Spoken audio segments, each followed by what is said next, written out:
not just these three guys sitting up here, but all the guys on our football team. We had a rough start to the season. We were 1-2, and we could very well be 4-0 at this point right now. We had a 2-game stretch there with a couple of tough losses. But I told them we weren't going to let up. We were going to keep our foot on the gas, going to keep coaching them hard, and they responded today in a big way. So I thought that offensively, Jeremy Perry managed the football game as he's done so well. We didn't turn the ball over. And we didn't lay it on the ground. I thought Preston did a heck of a job running the football, and that's just become the norm for him.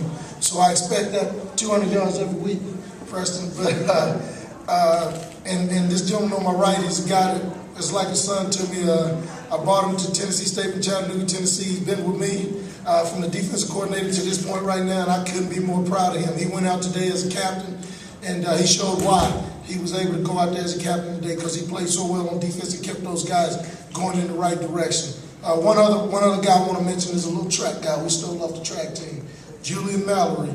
You guys saw him on TV a couple of weeks ago running the football, but that was Preston wearing his jersey because his got ripped. But that was the real Julian Mallory today, number 13. And he gave us a spark in the kicking game, and I thought that really boosted our football team. Questions? Coach, obviously, talk about, I know you said it's just one game at a time, but just talk about, and players as well, just talk about actually getting this win, finally getting the monkey off your back. You can start talking about the 0-8 record against these guys. It's huge. We talked about it. Eugene Clifford said in the press conference the other day that we've had this game circled for a long time. When I took this job, that was one of the benchmarks for this program, was to find a way to beat Florida A&M. And now that we've crossed that hurdle, we've got several more that we want to get to. Now, make no mistake about it, this was a huge football game for this program. So I just leave it at that. Players as well. You struggled a little bit on offense against Jackson State in red zone. You didn't have those problems there. Talk about finding your spark going into what we see. Well, when you struggle in different areas of a football game, you work on those in practice. We put a premium on red zone the last couple of weeks, trying to find a way to punch it in. And today that hard work paid off.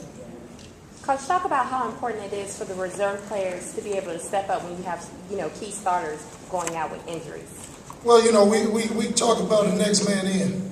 We don't have reserve players. We have the next man in. Because at any given point in a football game, the starter can go down. And if you're not preparing yourself in practice to be the next guy, you're not doing this team or yourself a service. You're doing yourself a disservice. So we talk about that all the time. We try to get our 1s and 2s equal reps in practice, except for probably at the quarterback position. But we expect that out of our second teamers when they come in, to be able to hold up and play.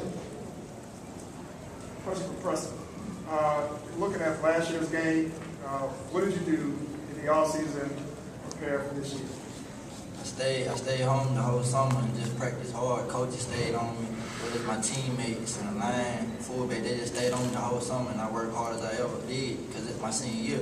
So, I worked so hard that basically I just do what the coaches coached me to do and worked out for me today. Preston, talk about the way the holes not only opened up, but also, too, the way you were able to see which hole to go in. Let's talk about the overall vision.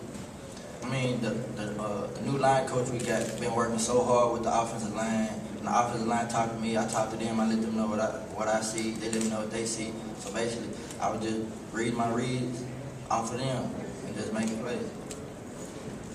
Rico, in this game, the other coach said that, basically you all were all over the field doing some mismatch and different schemes. Talk about how important it was to get pressure on the quarterback this game. Well, we used pressure as our pass defense, so we were trying to get in his face so he won't be able to throw it to them big receivers, just put it on him. There wouldn't be no pitch and catch, so we had to put pressure in his face and they didn't pick it up all night. Coach, their coach said that the team that they saw today was not the team they saw on film. What do you think he meant by that, and how you can use that going forward? Well, I don't know. Obviously when you break film down, you get some tendencies. We changed a few things up a little bit defensively this week on the back end, and I think it helped us out.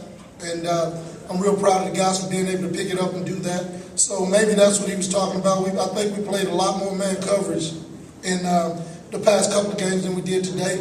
And what we wanted to do was eliminate the big play. Because in the last couple of games that we gave up big plays, and it hurt our defense. And what we wanted to do today was minimize the big plays and eliminate them. And we did that, and that's why, you know, we came out the way we were. Coach, on a couple of Preston's big runs, it looked like it was the same play, just different sides. Like you kicked out the end and let him have one-on-one with the linebacker, and of course make him miss for the big run.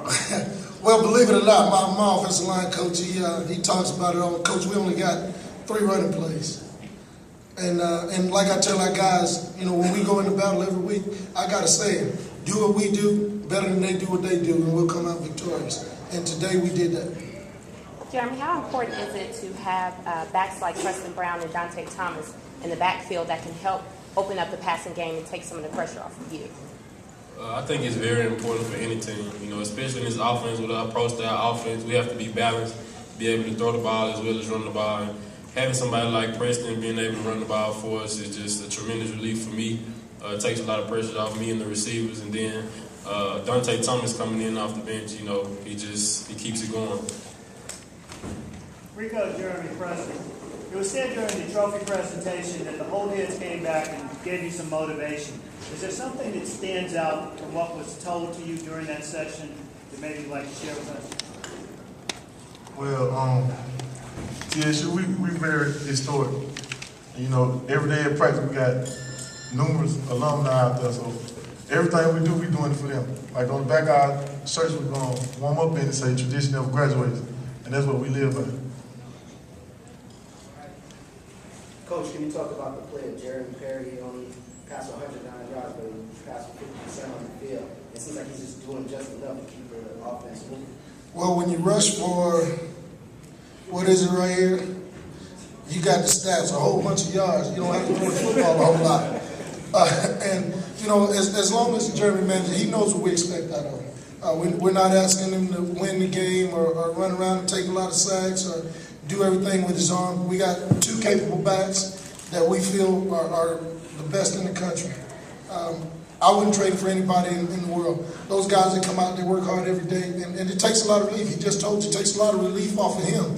All he has to do is make the plays that he's supposed to make and hand that ball off and stick it in the stomach at 38 and 32. Coach, what did you tell the team at halftime? Obviously, FAMU had built up some momentum scoring before the half ended. What did you tell them to not allow them to let up, you know, in this game? Well, I told them as soon as we went in, they found a niche at the end of the half. And you saw what they did. I said they're going to speed it up, they're going to go no huddle, they're going to come out 10 personnel. That's the way they went down the field. So I said, let's go in, let's prepare for no huddle. Let's prepare for the 10 personnel on offense. I say, let's figure out where they're hitting us from on our inside zone, because they kind of stymied us there in the second quarter a little bit. Coaches went in, and I don't do a whole lot. I'm telling you, I tell them what I think that they need to do, and I go sit in the hallway and let those guys go to work, and that's exactly what they did. Coach, the kick returner, do you find, with his play-making ability, do you think you can find some optimal plays for him? Well, you know, he kind of worked his way into that. When I told Coach Jones at the beginning of the year I was bringing him to camp, he's like, what? And I said, Coach, I'm telling you, he killed us on scout team last year. And so today was his, you know, coming out party. He had made a couple of big catches in preseason camp that kind of moved him up the depth chart a little bit. But, you know, if we can get the ball in his hands, he's electric. He can make something happen. Any questions for Coach? We're good.